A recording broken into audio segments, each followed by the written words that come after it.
the fantasy the show hands you from episode 1. A serial killer who only kills other killers. A man with a code. A man with forensic training. A police badge on the same floor as his desk. And a moral system that at least sounds reasonable when he narrates it. It's a great premise. And because Michael C. Hall sells it so well across 8 seasons, New Blood, Original Sin, and now Resurrection heading into season 2, millions of people have genuinely asked themselves, if Dexter Morgan were real, would the world actually be better off? The answer is not the clean yes the show wants you to reach for, but it's not a simple no either. The real answer sits somewhere much more uncomfortable, and getting there means looking at the actual numbers the show gives you, the actual bodies it stacks, and holding all of that up against the real world Dexter would be operating in. Because the show gives you everything you need to answer this question. It just counts on you never putting it all in the same room at the same time. If you're new here, subscribe now. This channel goes deep on the entire Dexter franchise, and everything building towards Resurrection Season 2 is worth following closely. Before you ask whether Dexter made the world better, you have to understand the scale of what the show presents.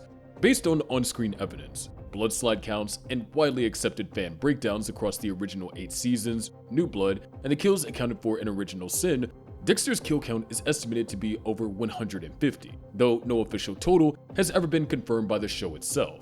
The blood slide boxes the show tracks confirms at least 88 kills through the boxes alone, with roughly 50 more confirmed on-screen kills where Dexter either did not take blood or lost the slide, plus at least 7 kills before he started keeping slides at all. So the honest baseline is somewhere north of 150, possibly more, possibly with some overlap depending on how you count. In New Blood, Dexter tells Harrison he killed people in the 100, though this reads more like a rough estimate or exaggeration than a precise count. The show establishes that the vast majority of those people were themselves murderers. The Code of Harry, built into Dexter from childhood by his adoptive father and later refined with neuropsychiatrist Dr. Evelyn Vogel, who helped design it, required that Dexter confirmed his target has killed before putting them on the table. He has to build a case. He cannot go on gut feeling alone. If you take that at face value, the argument builds itself. Over 150 confirmed killers were removed before they could kill again. Each had already killed at least once. It is reasonable to assume that many of them would have killed again, so the exact number of future victims prevented cannot be known. So in raw numbers, Dexter looks like a machine that stops future murders before they happen. That argument sounds reasonable, right up until you start pulling at the threads. Dexter's process for selecting targets is more careful than random vigilante action. He has forensic training, police database access, and a structured evidence standard before he kills anyone. The show documents this consistently in the earlier seasons especially. Dexter does not see someone acting suspicious and decide they die. He uses his access to Miami Metro's crime evidence, cross-references physical pattern, breaks into suspects' properties to gather confirmation, and runs database checks. The show establishes he worked over 2,100 cases at Miami Metro before season 1 even begins. The code has a specific standard. The target must have killed. There must be confirmation. Innocent people are not supposed to reach the table. The case for Dexter working as advertised rests entirely on that process staying intact. If a real person had his training, his access, and his careful approach, removing confirmed killers who would otherwise go free does stop them from killing again. That math holds. People who kill and go uncaught tend to keep killing. On that specific point, the argument for Dexter as a net positive has some ground under it, but that ground is also the weakest part of the argument. The question is not whether the system works when everything goes right. The question is what happens when Dexter is rushed, emotional, or simply wrong. The show answers that question very specifically. Dexter kills at least one person who was innocent of the crime he believed them to have committed, with no way to correct the mistake after the fact. Season 4, Episode 7, Slack Tide. Fashion photographer Jonathan Farrow comes onto Dexter's radar when the severed arm of one of his models turns up inside a dead alligator. Farrow has a prior rape arrest where charges were dropped, and he admits freely to beating his models for what he calls artistic purposes. Dexter investigates, finds physical evidence in the studio, and moves. Farrow ends up on the table. He insists repeatedly he's never killed anyone. Dexter does not slow down. He kills Farrow, dismembers him, and dumps the remains. The next day at Miami Metro, Detective Angel Batista arrests Farrow's assistant, Timothy Brand, for the murder, with airtight DNA and surveillance evidence. Brand was the killer the whole time. Farrow was telling the truth. Jonathan Farrow is widely considered the only clearly confirmed innocent victim Dexter kills in terms of meeting the murder threshold the code requires. Dexter breaks Farrell's blood slide and discards it, which is the closest the show allows him to get to admitting what happened. He tells Arthur Mitchell around this time that he killed a man in a hunting accident. One wrong kill out of 150 plus might sound like a small percentage, but that way of looking at it misses what actually matters here. There is no process to review the decision. There is no way to correct it. Farrell's family gets nothing. The real killer, Timothy Brand, gets caught by the exact system Dexter claims is too broken to handle things. Farrell died for nothing. In a real justice system, wrong outcomes are terrible, but they carry at least the possibility of being corrected over time. There are reviews, appeals, and cases that get reopened. Dexter's system has one outcome once you're on the table. When that outcome lands on the wrong person, nothing can fix it. The argument for Dexter rests on the idea that the legal system fails so completely that going outside it starts to look reasonable. The real data on murder clearance rate gives that idea some genuine weight, but also shows where it runs out of road. According to recent FBI data, homicide clearance rate in the United States sits at roughly 60%, which is actually an improvement from a recent all-time low recorded just a few years prior. The Murder Accountability Project estimates that over 350,000 homicide cases have gone unsolved since the 1960s. In 1962, the FBI recorded a national clearance rate of 93%. That number dropped significantly over the following decades. Retired NYPD officer and John Jay's college lecturer Jillian Snyder had estimated that roughly half of all killings in the United States go unsolved, pointing out that 50 years ago, agencies were solving upwards of 90%. In Chicago, from 2016 to 2020, research showed only about 33% of murders resulted in at least one arrest. That data is the strongest real-world foundation for the idea of a Dexter. The system he claims is too broken to be trusted by the actual numbers, broken in serious and measurable ways. Roughly 40% of murders nationally go unsolved. Families get no answer. The frustration that drives the show's premise is not made up. It is documented. Where it runs into trouble is not in the frustration, but in the response to it. The show suggests that Dexter's actions undermine the very system he works within.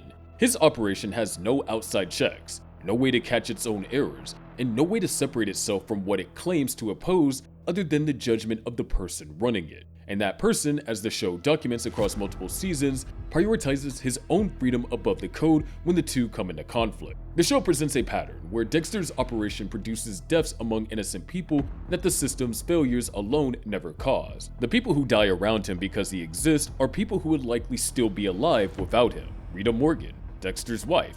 She is killed by Arthur Mitchell, the Trinity Killer, in the season 4 finale, found in the bathtub while baby Harrison sits in her blood on the floor, mirroring the very trauma the show established created Dexter in the first place. The show strongly implies that Dexter's decision to delay killing Trinity, choosing to study how a serial killer could maintain a normal family life, contributed directly to Rita's death.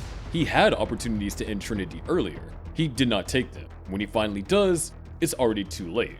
Sergeant James Dokes. He had Dexter's number from early in season 1 and by season 2 had built a real enough case to become a genuine threat.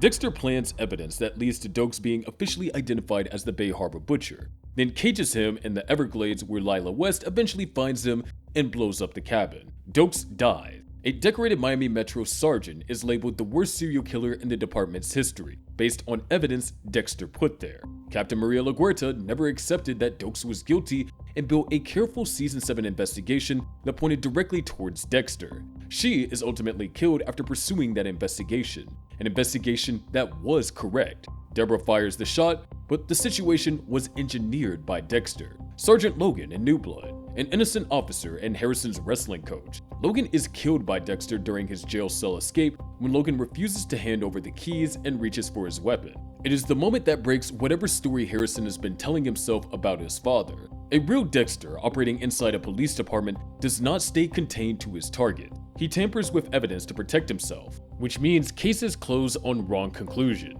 He engineers situations that get innocent people killed. Dokes being blamed for the Bay Harbor killings means every family of a victim attributed to Dokes gets a false answer they can never correct. LaGuerta being killed means a correct investigation dies with her. Logan, an innocent officer, is killed by Dexter during his escape, leaving behind people who had nothing to do with any of it. None of those outcomes came from the system failing. They all came from Dexter operating. Now drop a comment right now. If a real Dexter Morgan existed and was operating in your city, would you feel safer knowing it?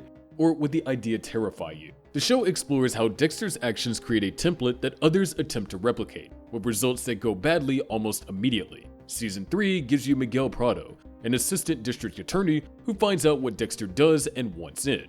Dexter trains him. Within a single season, Prado is using the same approach to kill personal enemies, including a defense attorney with no murders on her record. He used the framework for personal payback the moment Dexter handed it to him. Dexter ends up having to kill Prado to stop the damage. In Dexter Resurrection, Harrison has now committed his first murder in New York City, killing a repeat sex offender he witnessed attempting to attack a woman. He is now operating with his own version of the code. The pattern the show spent years building towards is now running in the next generation. The moment a second person decides they also have enough moral standing to build their own kill list, you no longer have one careful operator in the dark. You have an approach that others are copying, with no leadership, no limits, and no shared standard beyond what each individual decides is justified. Prado in Season 3 shows what the first round of imitation looks like. Harrison in Resurrection shows what the second round looks like. A real Dexter does not produce one methodical person working alone in the shadows. He produces a way of thinking about killing that spreads to the people around him. Here's what the show actually gives you when you lay it all out. In raw numbers, removing over 150 people who have already killed does stop some future murders from happening. It is reasonable to assume some of those individuals would have killed again. That is not nothing. Some families, in some version of this world, do not lose anyone because those killers were removed first. At the same time, the show builds a parallel list alongside that one. Rita dead because the show implies Dexter's delay in killing Trinity contributed to her murder. Doak's dead and permanently blamed for crimes he did not commit. LaGuerta dead after pursuing an investigation that was pointing in the right direction. Logan, an innocent officer, killed during Dexter's escape. Jonathan Farrow dead because Dexter moved on the wrong man. Harrison Morgan now active in Resurrection as the next version of the very cycle his father spent his life claiming to fight. Those deaths did not come from the justice system failing. They came from Dexter operating. A fair accounting has to hold both columns. And then there's a part that is harder to see, but possibly the most damaging of all. The show suggests that Dexter's presence inside a police department slowly undermines the institution from the inside. Cases close on wrong answers. Evidence chains get quietly broken. Blame lands on people who did not deserve it. None of that is visible to the public or reviewable by anyone. It just sits there, spreading. The honest answer is this. For a specific and narrow group of people, the future victims of killers Dexter removes, the world is better. For everyone caught in the edges of his operation, the world is measurably and specifically worse. And the health of the system that is supposed to deliver justice to everyone else, the world is quietly worse in ways that are difficult to track, but possibly long-lasting. The show has always given you the information to reach that conclusion. It just wraps it inside a point of view so easy to live inside that most people never step back far enough to run the full count. Dexter Morgan is one of the greatest television characters ever written. A real Dexter Morgan is not a solution to anything. He is a different kind of problem dressed up in a better packaging. If this reframed anything for you, hit like and share it with someone who still believes in the code, and subscribe for more deep breakdowns like this.